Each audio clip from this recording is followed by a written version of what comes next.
रघुवीर और बलबीर जंगल के रास्ते से होते हुए अपने माधोपुर गांव लौट रहे थे। रघुवीर बहुत डरा हुआ था। अरे भाई, क्या हुआ रघुवीर? जैसे जैसे हम अपने गांव की ओर बढ़ रहे हैं, वैसे वैसे तुम्हारे चेहरे पर डर क्यों झलक रहा है? अरे मैंने तुमसे कहा था ना मेरे मित्र कि हमें जंगल के इस रास्ते से अपने गांव नहीं जाना चाहिए भाई। अरे क्या तुमने सुना नहीं कि पिछले काफी समय से इस जंगल में एक इच्छाधारी नाग का शासन है, जिसे नागराज कहते हैं। वो इंसानों का दुश्मन है और नागलोक के अलावा पृथ्वी लोक पर भी शासन करना चाहता है। हे भगवान, भोलेनाथ भोलेनाथ भोलेनाथ, तुमको पता है वो मनुष्यों को देखते ही मार डालता है। ये सुनकर बलबीर हंस पड़ा। अरे नागलोक और नागराज सब बकवास बातें हैं मित्र। अगर सच होता तो नागराज अब तक तो गांव की सीमा पर आकर सारे गांव को खत्म कर चुका होता है। तभी सारा जंगल एक विचित्र आवाज से गूंज उठा।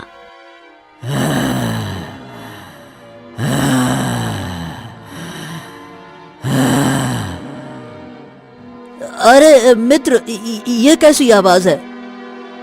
अरे अपने कदम तेजी से बढ़ा। भोलेनाथ भोलेनाथ भोलेनाथ, हे भोलेनाथ हे भोलेनाथ। अरे लगता है कि नागराज यहीं आने वाला है। जल्दी जल्दी चलो, जल्दी जल्दी। भोलेनाथ भोलेनाथ। अगले ही पल रंग बिरंगी चमक के साथ वहां पर एक नाग प्रकट हो गया और कुछ ही देर में वो नाग एक मनुष्य में परिवर्तित हो गया। वो देखने में बड़ा ही भयानक था।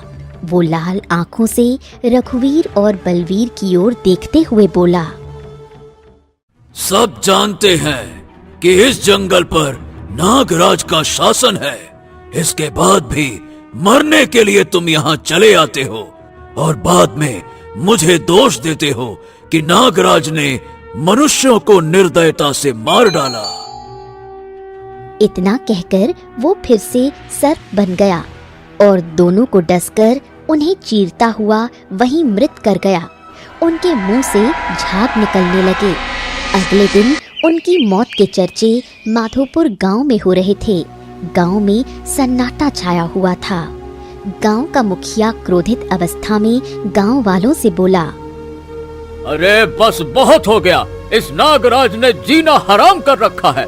अरे कोई भी मनुष्य अगर उसके जंगल से होकर दूसरे गांव या राज्य जाता है तो वो उसे बेरहमी से मार डालता है। हाँ, ये बात तो है, लेकिन हम उसका क्या बिगाड़ सकते हैं मुखिया जी? अरे क्या बिगाड़ सकते हैं भाई?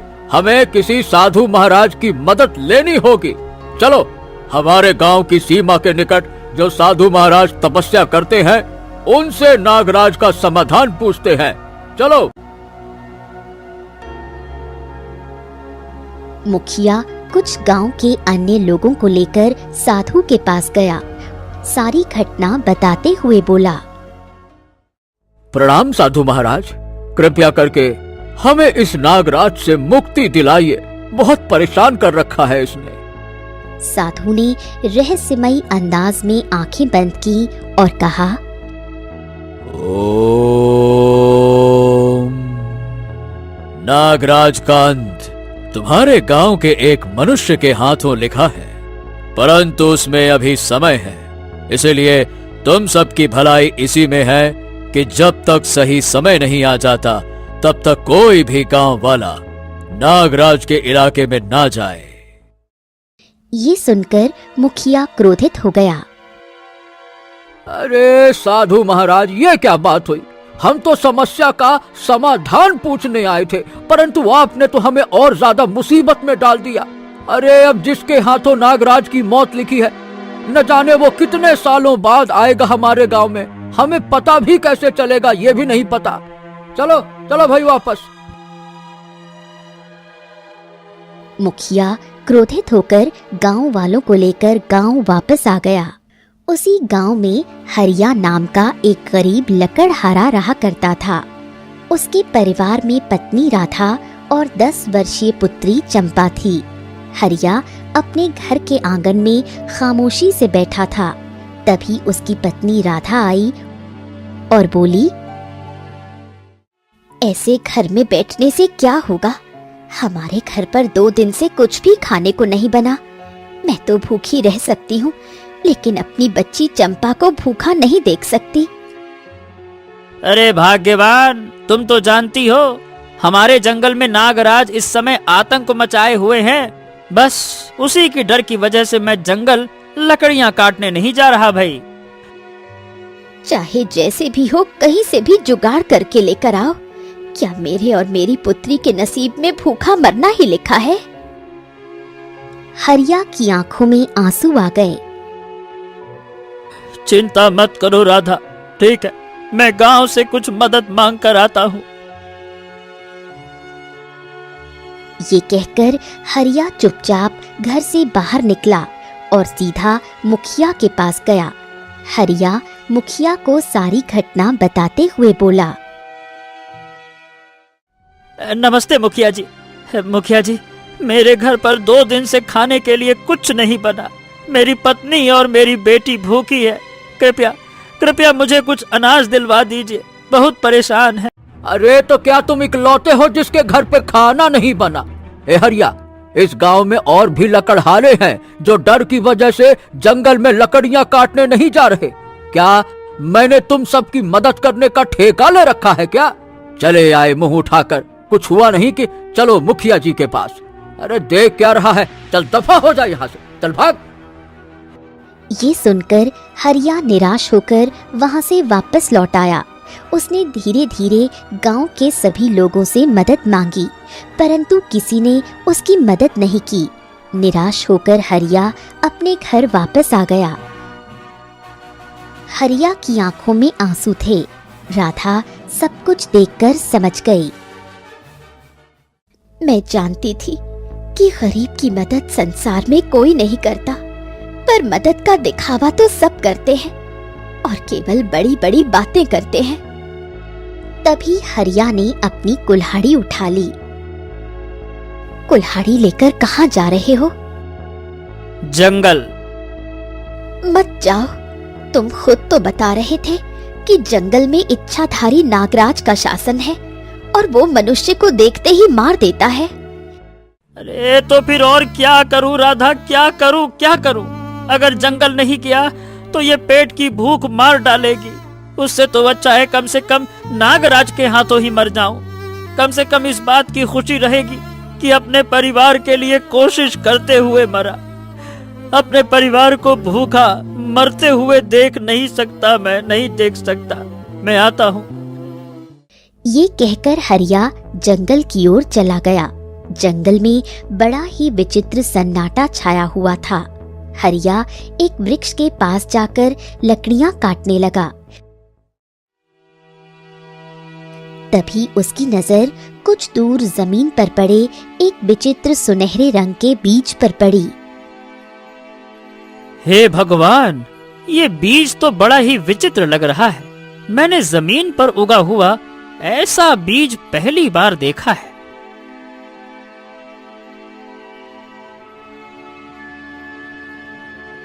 हरिया वहां गया और बीज को जमीन से उखाड़ लिया। तभी जंगल अजीब सी विचित्र आवाजों से थर्रा उठा। हरिया डर गया और कहा, अरे ये तो नागराज के ही आने का संकेत है। जितने भी गांव वाले जंगल से सुरक्षित भागकर आए थे, उन्होंने यही बताया कि नागराज के आने से पहले जंगल विचित्र आवाजों से थर्रा उठता है। हे भगवान, मुझे यहाँ से भागना चाहिए। हाँ, अरे भागता हूँ। अरे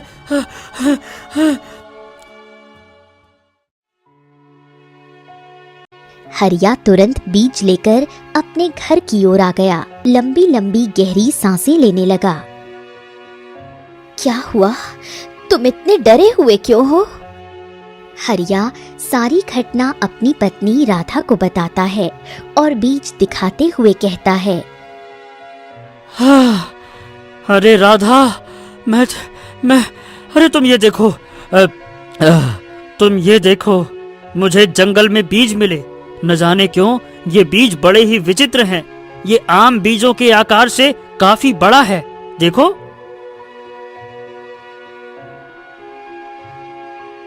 राधा बीज को देखकर बोली, तुम्हें ये बीज जंगल से उठाकर नहीं लाना चाहिए था।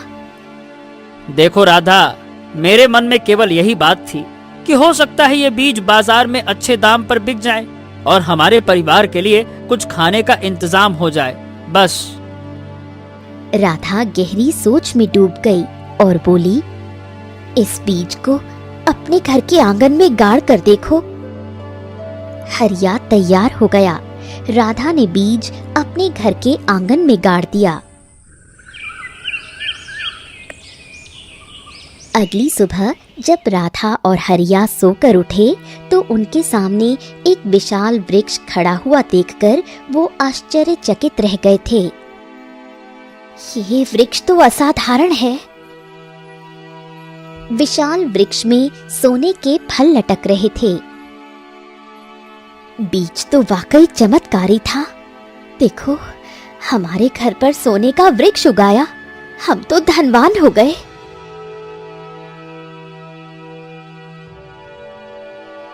तभी चंपा आती है।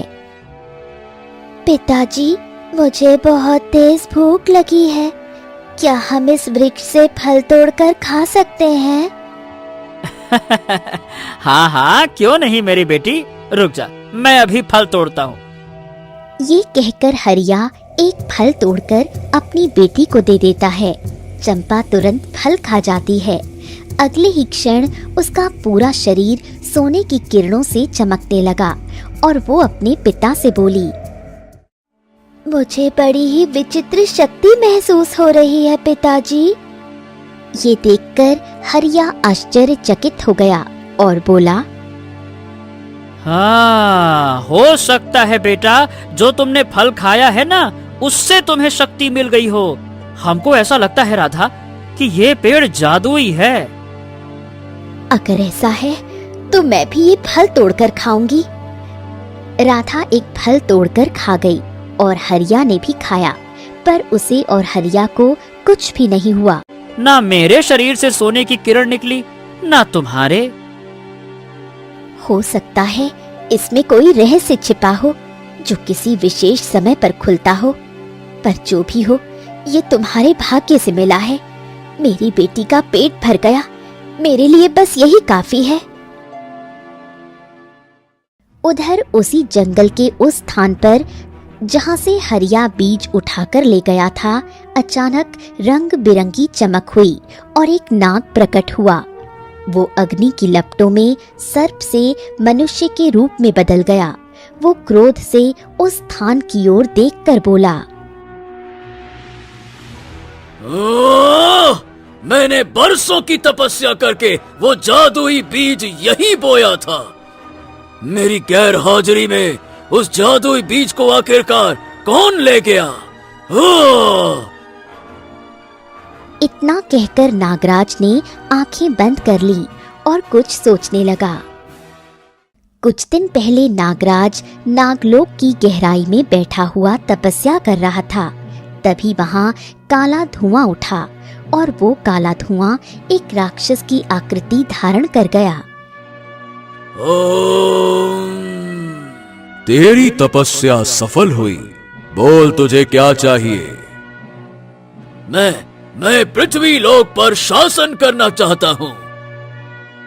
ठीक है, तेरी तपस्या से प्रसन्न होकर मैं पृथ्वी लोक के जंगलों में एक चमत्कारी बीज उगा दूंगा।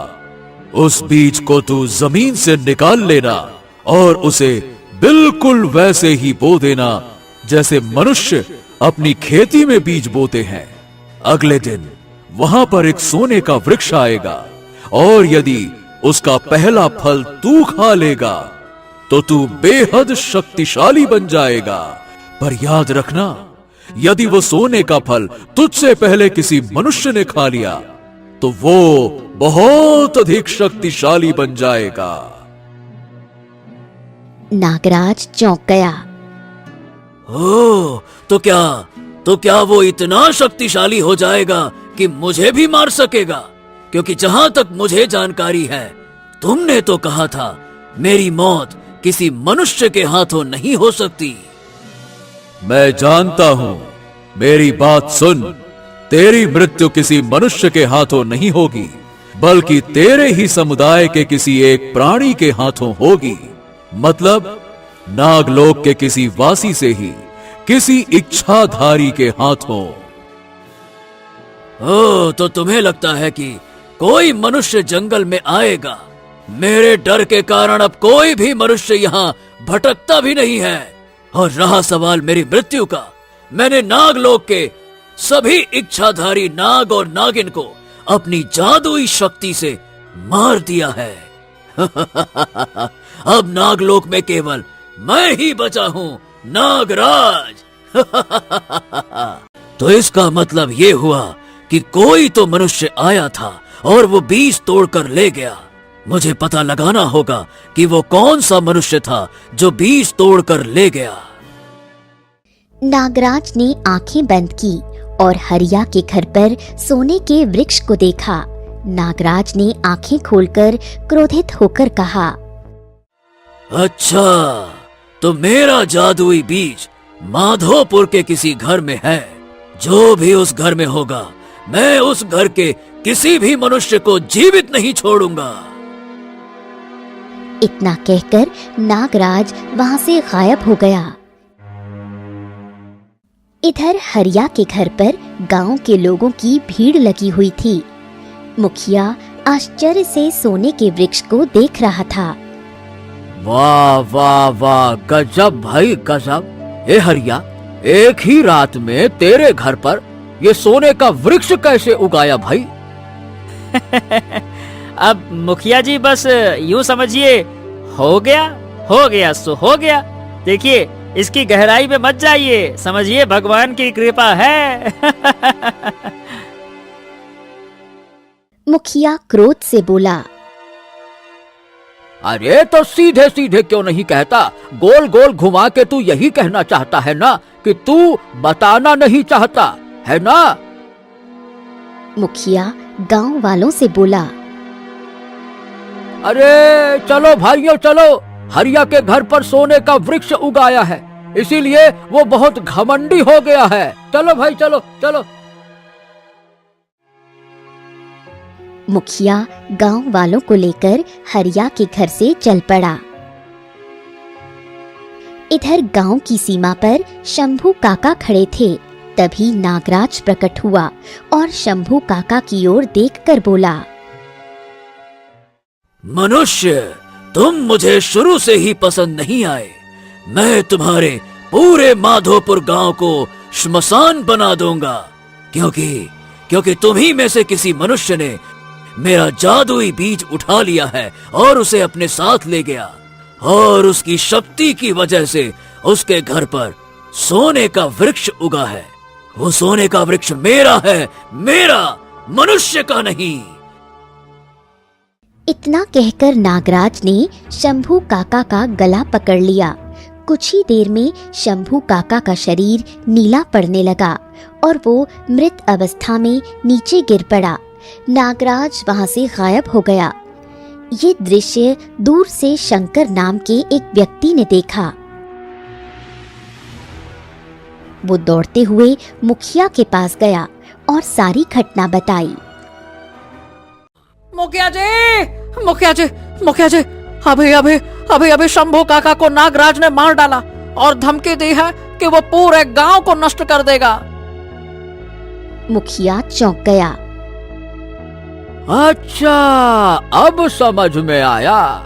ये हरिया ससुरा जंगल से नागराज का जादुई बीज ले आया और उसी की वजह से उसके घर पर सोने का वृक्ष उगा है। नागराज अब वो सोने का वृक्ष पाने के लिए पूरे माधोपुर गांव के लोगों को खत्म कर देगा। इससे अच्छा तो यही है कि हम मिलकर हरिया और उसके परिवार को ही खत्म कर डालें। चलो। मुखिया गांव के 2 लोगों को लेकर हरिया के घर पहुंचा। अरे देखते क्या हो, पीट पीट कर इस हरिया का बुरा हाल कर दो। ये नागराज का बीज चुरा कर लाया है, चोर कहीं का, मारो इसको। नहीं नहीं नहीं नहीं नहीं नहीं मुखिया जी, मैंने कोई बीज नहीं चुराया। मुझे तो बीज जंगल में मिला था। अरे मूर्ख कहीं के नालायक, वो नागराज का बीज था, नागराज का। और नागराज अब सारे गांव को श्मशान घाट बना देगा। गांव वाले हरिया को लाठी से पीटने लगे। तभी वहां हरिया की पत्नी राधा आ गई। मेरे पति को मत मारो। पर गांव वालों ने तरस नहीं खाया। तभी उनकी 10 वर्षीय बेटी चंपा आई और पिता को पिटता हुआ देखते ही वो गुस्से से चिल्लाई, छोड़ दो मेरे पिता को। चंपा के इतना कहते ही उसके शरीर से सोने की किरणें निकलने लगी। जो लाठी और झाड़ू से हरिया को पीट रहे थे वो बिजली की रफ्तार से उछलकर पीछे गिर पड़े। मुखिया डर गया। हाँ, अरे अरे बाबा, रे बाबा, ए हरिया, ये तेरे बेटी में ये जादुई शक्तियाँ कैसे आ गईं? हाँ, कल जब ये सोने का वृक्ष उगा था तो मैंने इसका एक फल अपनी बेटी को खिला दिया था। अरे दादा, रे दादा, अरे तुझे क्या जरूरत थी सोने का फल अपनी बेटी को खिलाने की? अरे तो और क्या करता मुखिया जी, आपसे मदद मांगने गया था, पर आपने मेरे मुंह पर कहा कि दफा हो जाए यहाँ से। भूख लगी थी मेरी बिटिया को, तो मैं क्या करता, अपनी बेटी को भूख से मरने देता क्या? अरे कौन से घड़ी में मैंने तुझे दफा होने के लिए कहा था?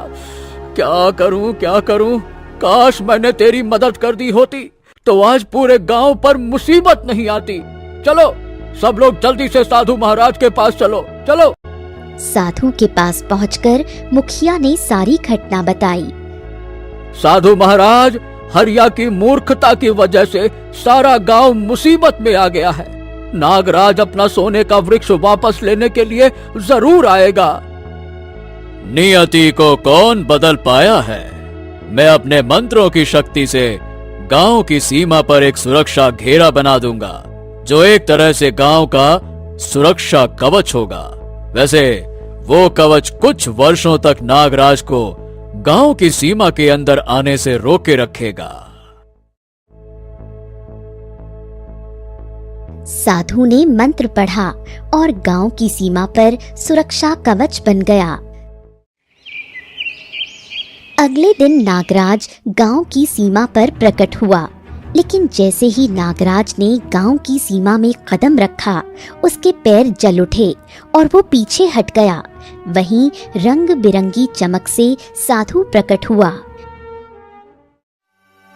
ओम, मैंने गांव की सीमा पर सुरक्षा कवच लगा रखा है, इसीलिए तुम चाहकर भी गांव के अंदर प्रवेश नहीं कर सकते। कब तक ये सुरक्षा कवच मुझे रोक के रखेगा? जिस दिन भी कमजोर पड़ेगा उसी दिन मैं गांव के अंदर घुस जाऊंगा और एक एक व्यक्ति को मार डालूंगा।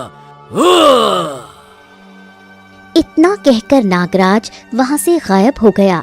साधु मुस्कुराते हुए वहां से चला गया। समय ऐसे ही बीतता गया और देखते ही देखते 10 वर्ष गुजर गए। चंपा अब 20 वर्ष की सुंदर जवान युवती बन चुकी थी। एक दिन चंपा गांव के बाजार से सामान खरीद रही थी। तभी वहां मुखिया आ पहुंचा। ए चंपा, गांव की सीमा पर विचित्र ध्वनि अब पहले से ज्यादा सुनाई देती है और मुझे लगता है कि साधु महाराज का सुरक्षा कवच कमजोर पड़ने लगा है। याद रखना चंपा, अगर नागराज गांव के अंदर आया और उसने लोगों को मार डाला तो उसका जिम्मेदार कोई और नहीं बल्कि तेरा पिता हरिया होगा। इतना कहकर मुखिया वहां से चला गया। चंपा अपने घर लौट आई और सारी घटना अपने पिता हरिया और माँ राधा को बताई। पिताजी, गांव वाले हमें दोषी समझते हैं। वो कहते हैं कि अगर नागराज गांव में आ गया तो सारी तबाही की वजह आप होंगे। ये सुनकर हरिया की आंखों में आंसू आ गए। उधर नागराज फिर से गांव की सीमा पर प्रकट हुआ। उसने मंत्र पढ़ा और इस बार सीधा गांव के अंदर प्रवेश कर गया। नागराज मनुष्य रूप में था और उसकी लाल आंखों को देखकर गांव में हाहाकार मच गया। वो सीधे हरिया के घर पहुंचा और सोने के वृक्ष को देखकर गुस्से से बोला, हाँ, 10 वर्षों तक मैं इस सोने के वृक्ष को पाने के लिए तड़पता रहा। मैंने तपस्या करके राक्षस को प्रसन्न किया और तूने मेरा बीज चुराकर मेरी सारी योजना पर मिट्टी मिला दी। लेकिन अब सुरक्षा कवच टूट चुका है। अब मैं तुम सबको मार दूंगा और इस वृक्ष को लेकर पृथ्वी लोक पर शासन करूंगा। तभी चंपा गुस्से से बोली, मेरे होते हुए तू गांव के किसी भी व्यक्ति को नुकसान नहीं पहुंचा सकता। अरे बच्ची, तू मेरा कुछ नहीं बिगाड़ सकती। लेकिन तभी सोने के वृक्ष से रंग बिरंगी किरणें निकली और चंपा के शरीर पर पड़ने लगी। देखते ही देखते चंपा एक नागिन में परिवर्तित हो गई। ये देख नागराज चौंक गया। ये असंभव है ये। मैंने नागलोक की सारी इच्छाधारी नागिनों को मार डाला था। ये कैसे संभव हो सकता है? अगले ही पल नागिन रूपी चंपा ने नागराज के पैर में डस लिया। नागराज तड़पकर नीचे गिर पड़ा और फिर चंपा पुनः अपने रूप में लौट आई। हरिया और राधा स्तब्ध होकर ये दृश्य देख रहे थे। तभी मुखिया भी वहां पहुंचा। नागराज के मुंह से झाग निकलने लगे। अगले ही पल साधु प्रकट हुआ और बोला, नागराज, चंपा कोई साधारण लड़की नहीं बल्कि इच्छाधारी नागिन है। नागराज ने अविश्वास भरी नजरों से चंपा को देखा और मृत्यु शैया पर अपनी आंखें बंद कर लीं। उसके मरते ही वो फिर से नाग बना और जलकर राख हो गया। उसी क्षण सोने का वृक्ष भी एक साधारण वृक्ष में बदल गया। साधु महाराज, लगता है इस जादुई पेड़ की वजह से मुझ में नागिन बनने की शक्ति आई। तभी वहां एक युवक और एक युवती प्रकट हुए और बोले, नहीं, ये शक्ति पेड़ की वजह से नहीं आई। तुम तो पहले से ही इच्छाधारी नागिन हो। नहीं, मेरे माता पिता तो मेरे सामने हैं। नहीं चंपा, नहीं, हम तुम्हारे असली माता पिता नहीं हैं। बरसों पहले तुम हमें जंगल में मिली थी। हमारी कोई संतान नहीं थी, इसीलिए मैंने तुम्हें उठा लिया और अपनी बच्ची की तरह पाला। पर मुझे नहीं पता था कि तुम इच्छाधारी नागिन हो। हाँ, हरिया बिल्कुल सच कह रहा है चंपा।